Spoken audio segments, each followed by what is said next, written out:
Welcome to the second hour-ish of the Spanish Announce Table on SpanishAnnounceTable.net and TrendingTopicsNetwork.com. Second hour-ish of the Spanish Announce Table. Yeah. T-Max dancing. I'm shimmying. I'm shaking. Well, this is your favorite part of the interview because you just like hearing the intro. I do. It was a good pick by whoever made that. You know who did? What's that? The music? You know, It's I don't know. Roy Jones Jr. Oh, yeah. No, I know who made the music. I was saying who picked it. Oh, okay. Yes. Oh, it was me. Picked it for the show. Yeah. Anyway, no, it's. I'm excited for this. You told me you've got a great interview lined up, and you told me what it was about, and I was sold instantly because this is not only just a cool project, but also a good cause. You want to run it down a little bit? Yes, definitely. So who we have on the show tonight is Ryan Loco. Ryan is a freelance photographer and one of the greatest human beings this side of the Mississippi. I mean, this guy can do it all. He does photography. Follow him on Twitter because he has some of the best tweets on the Twitterverse. And now he's doing a pro wrestling podcast. So, Ryan, are you with us? I am. Thanks for having me on, guys. I appreciate it. So first off, how are you doing? I'm doing good. I mean, just took the dog out for a little walk. It's a beautiful day here in Las Vegas. I have absolutely no complaints. Awesome, man. Well, let's just jump right into it. You have a new podcast. It's with Jonathan Snowden. It's called The Two-Way Dance, and it's about all things ECW. So kind of take us from there. Yeah, you know, Jonathan Snowden and I were very similar in nature. We often find ourselves agreeing with each other as far as both MMA and pro wrestling views. And he's, I wouldn't say he's controversial, but he definitely was very honest with his opinions. He gets into it sometimes on Twitter and both pro wrestling and MMA. And so one day we were kind of just going back and forth, and we started talking about doing a podcast together. And the idea of an MMA podcast, there's so many of them, and it really just wasn't something that jumped out at us. But we have a profound love for ECW. And we were thinking about how we could do this. And the idea of somehow doing it so we could help the alumni of ECW, you know, for giving all they've had and giving us all this enjoyment throughout the years. So we have started a podcast called the Two-Way Dance Podcast. It's on Patreon, patreon.com/twowaydancepod. And what it does, it's you can make a donation. It's as small as $3 a month, and that way you get access to the podcast. But every single penny, there's not a single penny that Jonathan or myself will take. Every single penny of that will go towards an ECW wrestler. We'll be donating to Sabu's medical fund, and as well as whatever other cause or wrestler that we can find from ECW, just as a way to give back. So it's not only making a donation to hear the podcast, but you are also going to be helping out a wrestler. And the podcast is going to basically be us starting at ECW television. So thank you to the WWE Network for uploading all the episodes. And we're going to be starting from ECW TV right after Shane Douglas throws down the NWA belt. And we are going to be going week by week on every episode. And so with each episode that you're kind of reviewing, are you guys going to be giving personal stories from what you were going through at the time? Because, you know, ECW is one of those cult classics where it's everyone has their own niche on ECW, what they like. Some people liked it for the violence. Some people liked it for the storylines. And then the episode you guys are picking, I mean, it had Chris Benoit, Shane Douglas, Dean Malenko in it. So people loved the pure wrestling aspect of it. So will you guys be just digging into it as far as what you liked about the episode, or what will the episodes be about, really? We'll be given a rundown of the television episode as we watched it. We'll be going back kind of as what was going on in wrestling that week, as well as what was going on in pop culture that week. You know, it's going to be not necessarily a historian look back. We're definitely going to be doing our research and everything like that. But it's also going to be just from the fans' perspective as how we watched it and what we were thinking at the time. Because just like you said, the ECW fan at the time, it was like a brotherhood, you know, and you found it. And I found it at like 2 a.m, flipping through the channels one night, and I became instantly hooked 10 seconds in after what I saw, and I just had to soak it all in. And this was at a time where the internet was kind of just it obviously isn't what it is now. So trying to find any content on ECW, trying to find anything about matches, or trying to even find matches online, it just wasn't happening. It was all through tape trading, and so I would have to watch, you know, like ECW Born to Be Wired on a cassette tape, and I just burned through that thing, of course, after seeing it. So we kind of want to get that feeling back, that nostalgic feeling. And it's also kind of cool to look back and start diving into things. And because, you know, you watch it one time, you know, as a fan, you're like, oh, this is cool. But once you actually start to dive into like the backstories of everything, it gets super interesting. And hopefully, using some of our connections, we're going to be trying to bring some ECW stars on as well to kind of give their thoughts as to what was going on at that time period during that specific episode or during that specific story arc, just to kind of give a little bit of an insider perspective, just to kind of give a nice little touch that maybe some other podcasts aren't able to do. Can you put your finger on what it is that maybe drew you into ECW so much? Were you a wrestling fan also of, say, you know, WWE, WCW, that kind of stuff, and just saw this and it was something different, or was there a different draw somehow too? No, I mean, I was a pro wrestling fan my entire life, ever since I was a little kid. The first things I remember was watching Rams football and watching Hulk Hogan, and going to the video store and renting like all the WrestleManias I could, and then, you know, seeing this WCW, and I fell in love immediately. But I think as you get a little bit older, you start to look back or you start to realize what you're watching is a little bit cartoonish. And we all know, you know, wrestling is scripted and fake, but there's a split second, and I think every ECW fan, especially at the beginning, can relate to this. There's a split second where you kind of question it. You're watching ECW and you go, I know this isn't real, but I think, is this real? Because what they were doing was so mind-blowing, just so different. And I think that's what initially drew me into it. I think that's what initially sparked my love for wrestling again. And I think it's because of that led me to get back into WWF at the time. I think it still was F, and the Attitude Era and the Monday Night Wars. But it's because of ECW that kind of kicked that spark back in, you know, and the genius of Paul and just the way he took these characters that really didn't make sense and wouldn't fit in the WWF or a WCW mold. And he realized what they did well and how we could highlight that. And it's just amazing. I mean, you look at a guy like Sandman, who, when you watch him, I don't know if you know, let me know, is there anything good that he does in the ring, and yet he's entirely captivating. Oh yeah, his intro alone was sometimes better than the match itself. He would just walk around and just that presence, and kind of like what you said, there's sometimes, especially with ECW, when you would watch it and you're like, I don't know if this guy's playing a character anymore. And Sandman, kind of like the example you were bringing up, is one of those guys. Like when he was lighting the cigarette and chugging the beer, I didn't think he was playing a character. I was just thinking, oh, okay, now he's going to go fight someone. So it was incredible. Did you ever? Yeah, no, Oh, go ahead. So go ahead. Sorry. No, I was just going to say, like, exactly right. Like the way the Sandman character was, and have that intro and the music, and the fact that ECW was like, look, we can't legally use this music, but screw it, we're going to use it anyway, and we're going to have 9 Inch Nails as an intro, even though we're not allowed to do that. And, you know, even just the running of the music when the Gangsters came out and how it played through the whole match. It's that little thing which maybe some other people wouldn't think to do, that it made the whole match, and it changed everything. And if you can't watch a Gangsters match and not have that music playing, because it just does not have the same feeling. Right, exactly. Yeah.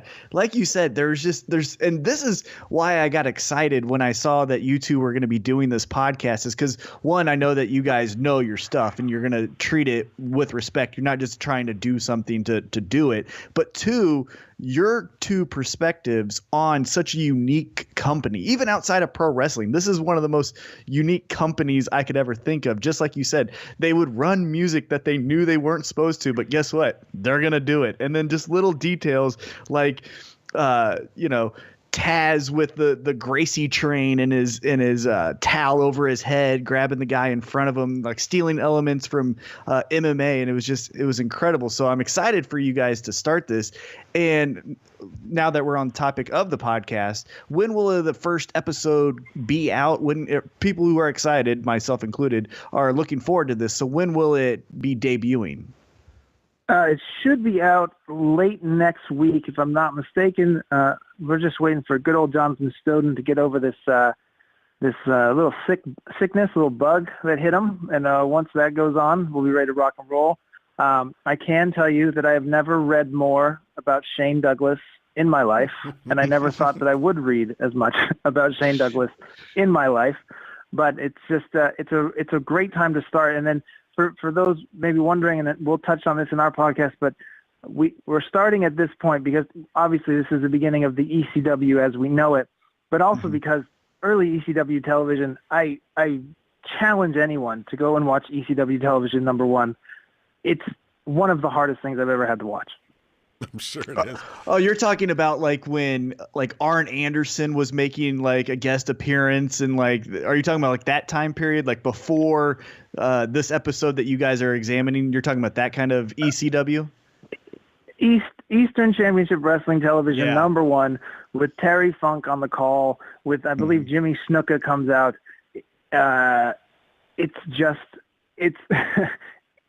If we did a podcast on that episode, we would probably have to disband it after the first one because it's just that rough. And so that's why we chose the pivotal moment. Obviously, everyone knows it. Everyone knows the speech by Shane, and this is really the dawn of the extreme in ECW. So touching on the extremity of it there, did you know watching it that like, man, this is so brutal that there's no way that these guys are going to last, that somebody's going to have to do a benefit podcast for them someday to kind of help them out? I mean, you go and watch, and I would watch, and they did such a good job as far as with the highlights to give you these high points where you just be hooked for that 30 to 60 second commercial they'd run in between matches. But you would just see, like, you watch a Balls Mahoney and Axl Rotten match when they're swinging chairs, and it just doesn't make sense. Like, obviously, there are people that sit there and they go, "Oh, they know how to take it," but there's absolutely no way that anyone knows how to take a chair shot directly to the head. You watch a Mike Awesome Masato Tanaka, where Tanaka's signature move is getting pumped up from being hit in the head with chairs. Like, it's not something that should be done. It's not, and Tanaka's still wrestling, which is the most incredible part of this to me. But it's just not something that should be done. It obviously doesn't have any longevity to it. There's no legs behind it. It's definitely not good for a career. So this is just our way of giving a little bit back to those guys, because obviously there's no health insurance in wrestling. There's no retirement plan. So if there, in any way we can give back to, you know, the most homicidal, genocidal man on the planet, Sabu, and help him out in any way. I think it was like Shane Douglas who said that it's really sad that if Sabu had just been really good with a mop instead of being a pro wrestler, that he'd be taken care of now, you know, with health insurance. It's just awful.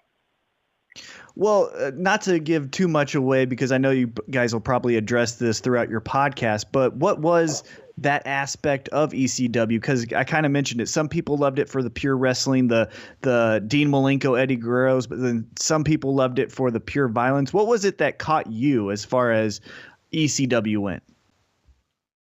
For me, I think there was an honesty to it. I think there was just a no frills.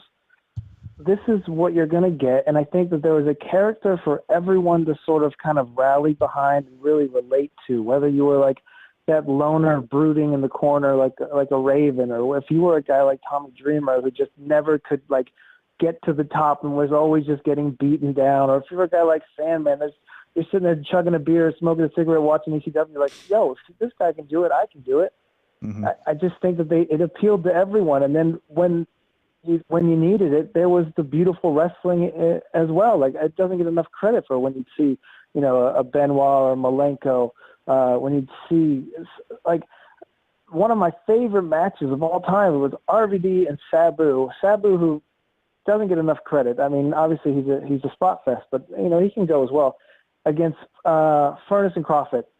And it was who would then go on to be Furnace and LaFawn and WWF. It was a 30-minute time limit draw, and I challenge anyone to watch that match and not get emotionally invested and furious that it ends in a draw. Like that was the beauty of ECW.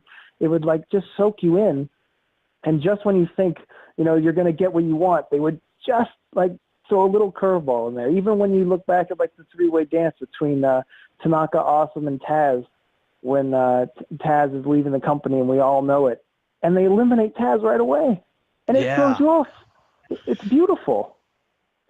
So, us fans of ECW at the time when it was out and stuff, we obviously cheered on the brutality, but was there ever any moment where you legitimately kind of felt uncomfortable watching something on there? Because there were some moments that got intense. Yeah, I think there is definitely the Born to Be Wired match between Sabu and Terry Funk. When you see, when Sabu's arm gets ripped open and he's calling for the tape, and then at the same time he's got to somehow make it look like he's keeping Funk down, and you can tell that there's just something wrong.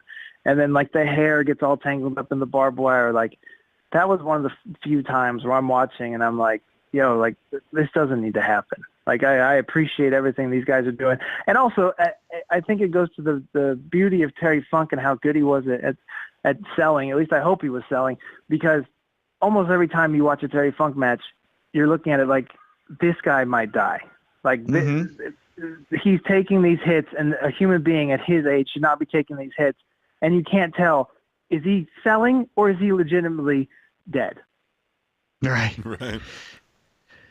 All right, well, let's get into now kind of what we always do with each and every guest. We ask the same 5 questions, and because we are the Spanish announce table, we can't just say 5 questions, so we call it Cinco Preguntas, and we have a little fun intro for you. Cinco preguntas. All right, so you speak Spanish? I did. That was fantastic. Cinco preguntas. That was just absolutely beautiful. Thank you. We speak no Spanish. We don't. Oh.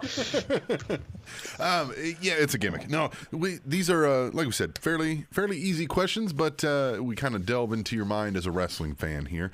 The first one's going to be, what's your favorite wrestler of all time? Or who is your favorite wrestler of all time? I guess I should say. My favorite wrestler of all time would be Masawa. I love Masawa. I saw him thanks to tape trading, and then I had to just gather as much Masawa material as I possibly could, and I could watch him and Kawada go at it all day. And the fact that he died in the ring is just the most beautiful and poetic thing in the history of the world.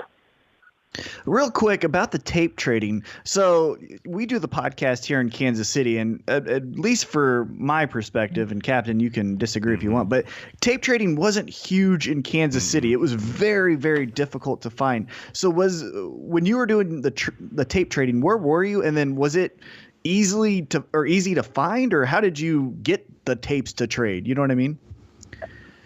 I was living in San Diego.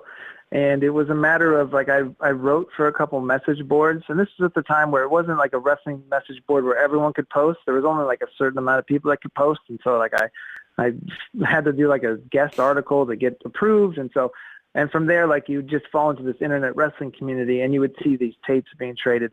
And so what you had to do, this was total just blind trust, is you would see the tape you wanted, write it on a piece of paper, put in a $20 bill, and then mail it to this address, and just hope the dude doesn't screw you over. Wow. Yeah. No, that definitely wasn't going on where I was at. That's for sure. Man, good for you. That does take some trust. Okay, let's get back into the 5 questions. I mean, yeah, especially when you really don't have any money, and $20 could go a long way. And you're like, no, instead, I want to get this Torgo tape number 8 or whatever it was called, and I need ECW Born to Be Wired 96. So it's either like go out and have a good time, or get 2 wrestling tapes and sit in your room like a complete dork. That's awesome. All right, here we go. Second question. What is your favorite match of all time? And I know we've been ECW heavy, so don't feel like you have to keep it in that confine. So if there's another match that you want to say, feel free. I would say that, okay, this is odd because it's my favorite match, and I don't really remember where it took place. So you have to forgive me. It's the Austin Hart match, not the WrestleMania with Shamrock, I want to say, was it Survivor Series maybe, or was it the Rumble? Anyway, it's the first match in their series, and I think it's way better than the I Quit match.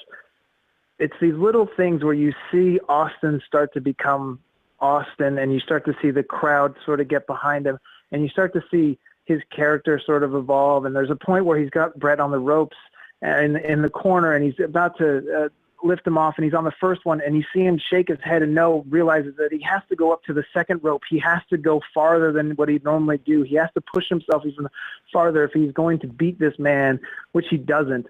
But to me, it's just an absolute beautiful, beautiful match. Love the story. I think it's way better than the one that everyone knows. So if I could give any advice, go back and see that match. My second advice would be find out where it is so I can remember, because I can't remember what freaking pay-per-view it is. I like that. This next one may throw you a little bit for a loop, because a lot of times we're speaking with wrestlers or, say, managers or somebody of that like, but we normally ask who's your biggest influence. Now, so I do know you've been involved in some photography and some other things in and around the business. I don't know if maybe you have who might be in the professional wrestling world your biggest influence? Oh, wow. My biggest influence. Well, I mean, as much as it pains me to say, because as you get older and you do your research, my biggest influence as a kid was Hulk Hogan. I mean, he was what I wanted to be. He told me to say my prayers and eat my vitamins. And one day I wanted to ride my Harley down Venice, and just have a beautiful, perfect life like Hulk Hogan did. So growing up, and my parents were divorced, like wrestling was like my babysitter, and those were like my role models, like my father figure. So it was him. It was Ultimate Warrior. And so I have no problem admitting that I loved Hulk Hogan as a kid, and I was a Hulkamaniac, and I have no problem admitting now that doing my research and reading everything, I absolutely am ashamed at myself for loving Hulk Hogan as much as I did. Well, I always, we've heard that before about Hogan, and this is what I always try to defend him with is, because I'm the biggest Hulkamaniac fan, even to this day. I'm drinking out of a Hulk Hogan cup right now as we speak. Is I love Hulk Hogan the character, but Terry Bollea, I don't want to meet him. You know what I mean? Right. It's like it's hard to do that now with guys that are like using their real name, like the Randy Ortons and John Cena's, because you're like, no, I like that guy, but I don't like that guy. But with Hogan, I always say, like, growing up, Hulk Hogan was amazing. Everything backstage with Terry Bollea trying to keep his top spot and all that, I try to ignore that. That's not what I like. Yeah, I mean, absolutely. I totally agree. I think you have to separate. It's just the same as with any athlete. Like, you might like this athlete and you find out he's a complete jerk in person, but you still appreciate his accomplishments and what he's done, on the field or on the court. So I totally agree with that. But, yeah, like now you go back and you research and you see, like, how he just held people down, and even to the point where, like, he would, like robbing Savage of his moment. What was it, at World War III? When it should be this incredible moment of him winning the title, and instead it's him complaining about not being eliminated. It's just such a Hogan thing.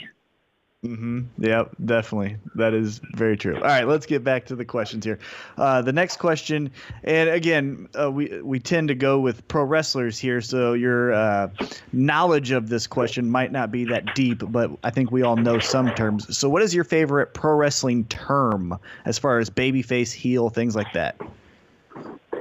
I think, wow, that's a good one. My favorite pro wrestling term, I think, thanks to Brian Pillman, I think my favorite pro wrestling term would be Booker Man. I like that. Just from him, what was it, the match with Kevin Sullivan, and he's like yelling, he comes out and completely just no-sells everything and doesn't want to be there, and I respect you, Booker Man, and then runs out. To me, I think that's exactly what pro wrestling is. Pro wrestling's a work. It's a work nonstop. I always like, and you want to, just like Hogan says, be careful. Don't work yourself into a shoot, brother. I always like Pillman's video where he's wrestling the pencil, because he's, he's pissed off at the bookers, and so he's got a gigantic pencil, and he's just wrestling that on the floor. It's super fun. Which that's an ECW moment, so man. they'll be The talking fact about that the guy could go in and make an impact and never wrestle was just, it's just, that tells you how good the guy was. Right. So this fifth one is less of a question and more of a hypothetical situation, but it's a fun one. All right, so we're going to pretend that the three of us right now are sitting in a creative meeting, and we're booking you, Ryan, right, in your next big feud Okay, this is your next big feud, and I'm talking top level with Mania, Starrcade, whatever you want it to be. Right? We're talking to the top. Your next feud against T-Mac. I need you to give me the storyline. My feud is against T-Mac? Yep. Okay. So Yep. my feud is against T-Mac. It's going to culminate at a Clash of the Champions because I want to do it on free television because I want the kids to see it. I want everyone to know about it. I want them to feel like they're getting a bonus. And I think the feud would be over myself being Mexican, him not speaking Spanish, and I am proclaiming that Mexican food is the best, whereas he's saying because he lives in Kansas City, his barbecue is the best. But little does he know that I have family from Tennessee, and they would argue that Memphis barbecue is the best.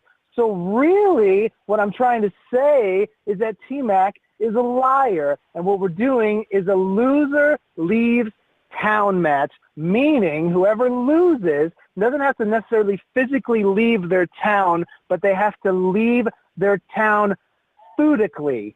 They are never allowed to eat that food ever again. Like that. So who goes over?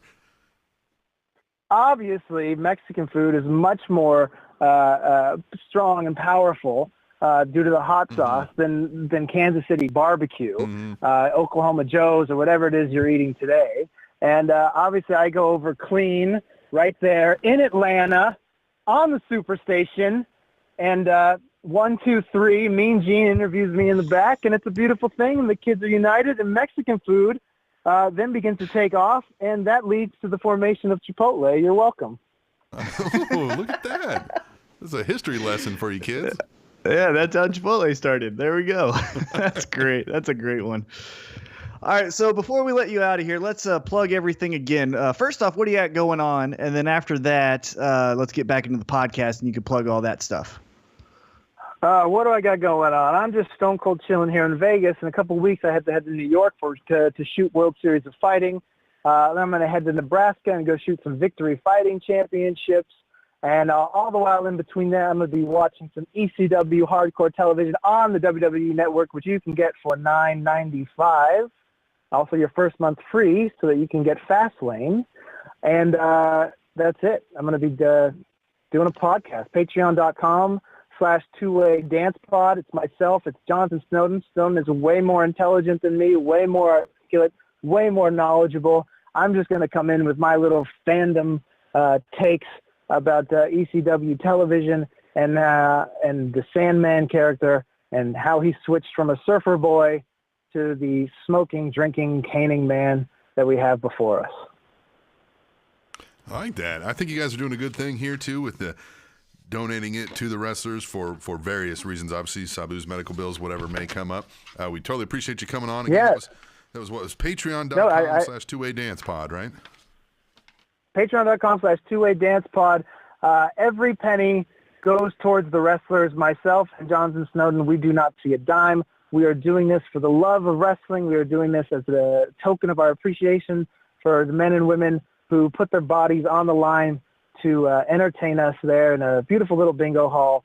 And it's the tiniest thing that we can do. But, if we can do it, we're going to do our best. And I hope you guys tune in. I hope everyone tells a friend to tune in and just, come relive ECW with us. Come relive ECW television, which most people didn't get because it aired whenever it felt like. Right. Well, we appreciate you coming on, man. We'll let you get back to, whatever you've got going on this evening, and we'll just tell everyone to go donate some money and catch the show. Awesome. Thank you guys so much. Truly appreciate it. Thanks. Yeah, definitely, man. And keep us updated on, episodes or any other special events that you got coming up, and we'll talk with you soon. Sounds good, brother. Thank you guys so much. All right.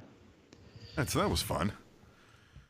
That was. I think that's a great thing they're doing, and I'm interested to hear it. So I'll have to break out the wallet and donate for a good cause and catch up on some ECW because it's been a long time since I've seen or even heard anything about it. I mean, outside of obviously whenever they would, come back for TNA or, you know what I mean? But we're talking the real meat and potatoes of ECW. And he was downplaying it a little bit, but he is very intelligent. He knows his stuff better than most. Jonathan Snowden is right there with him as far as knowledgeable, putting forth effort and doing the research that's required to do a ECW podcast justice. And they do know some people. So like he said, you might catch a ECW star on the podcast. So you know that's going to be fun because like he said, and like we all know, every single one of those guys and girls are a character unto themselves. So, you know, to examine ECW is just going to be so amazing. They talked about that first episode that they're going to look at. And before our interview, I was just looking through the episode that they're going to be talking about. The first thing that you see is Doink the Clown versus 911. So right there, what is Doink doing in WW or in ECW? He was a WWF wrestler. And then you go from there, and then you get Shane Douglas in this infamous promo. You got Tommy Dreamer getting caned by Sandman and becoming a made man. I mean, and then at the very end you have Public Enemy sneaking in and spray painting out Eastern and then spray painting Extreme over it. And there it is, the dawn of ECW. And that's what they're going to be talking about. So it's worth the $3. I mean, for me, I spend $3 on breakfast every morning at the vending machine. So to actually get some real information and some fun perspective on my favorite promotion of all time, it's going to be amazing. I agree. All of that. No, it was good. We are going to take a break though, huh? Let's go. Let's do it. Come get back. Some water. We'll do what we got to do, but we'll come back and answer some listener emails when we return to the Spanish Announce Table, which is on SpanishAnnounceTable.net. And August 13th is National Left-Handers Day. Haha, yay for me. TrinityTopicsNetwork.com.